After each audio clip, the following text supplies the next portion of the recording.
to survive. Thanks to the President's emergency plan for AIDS relief, that number is now nearly 2 million.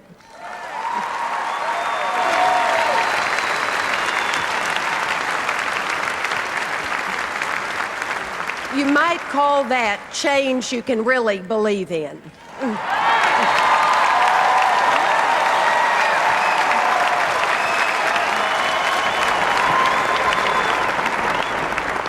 George is using America's influence to lift up lives around the world. Millions of children are protected from malaria by mosquito nets the American people provide. In Afghanistan and Iraq, 50 million people are now living in freedom.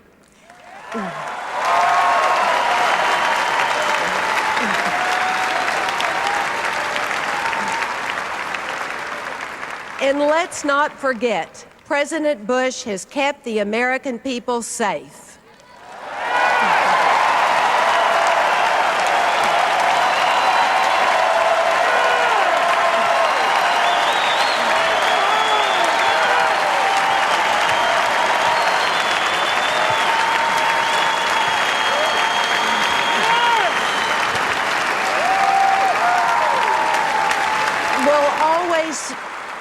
We'll always be grateful to the men and women who volunteer to wear the uniform of the United States, to the military families who know the anxiety of waiting for a loved one to return.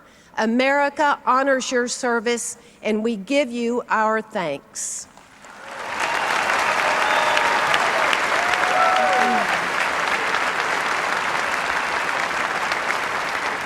In 2 months, the American people will choose a new president.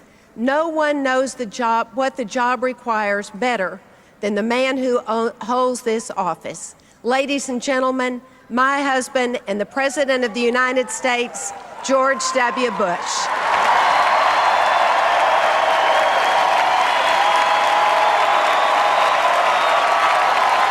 Thank you, Laura. And good evening. As you know, my duties have me here in Washington tonight to oversee the federal government's efforts to help citizens recover from Hurricane Gustav. We are thankful that the damage in New Orleans and across the Gulf Coast was less than many had feared.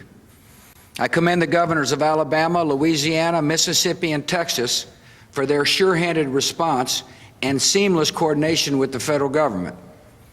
I thank all the wonderful volunteers who stepped forward to help their brothers and sisters in need. We know that there is still risk even after the storm has passed.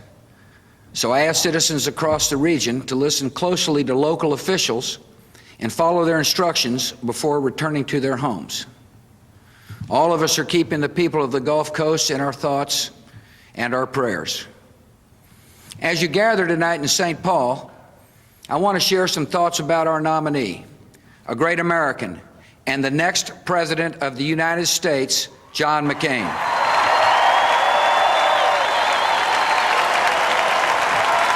Before I do so, I want to say hello to 2 people in the hall with you tonight.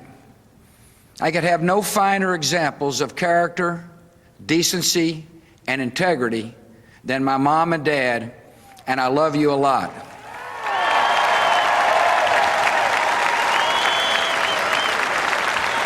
I know what it takes to be president.